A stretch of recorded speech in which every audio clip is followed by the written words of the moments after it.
From my point of view, there are two different sets of obstacles.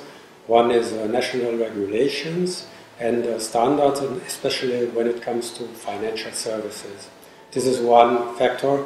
And on the other hand, I think we can say that another obstacle are national industry structures which are non-competitive.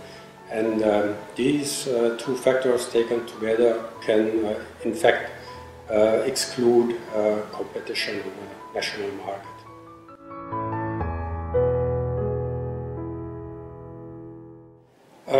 Yes, I think there is.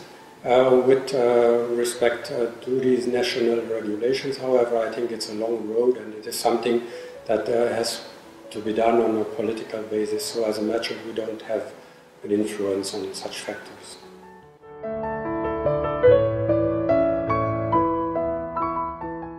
Yes, this is a very good question. There's it's a huge set of payment methods a merchant in online gaming has to offer.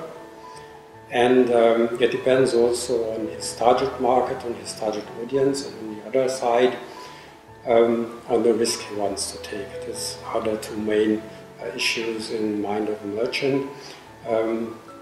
One is, of course, credit cards. You have to offer credit cards if you have a significant share of adults playing video games, grown-ups I mean.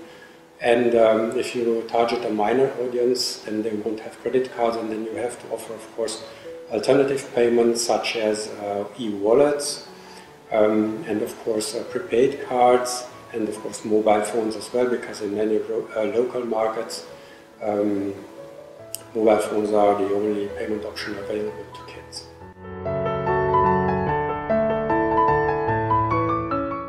The costs associated with different payment methods differ significantly, and depending on payment method. But in general, so I don't want to compare the costs of payments, but there are different types of costs. You have the fee, and then of course you have some costs for fraud and security and so on, and then you have other implicit costs of implementing the payment method, and of course the cost of support. So these are some general types.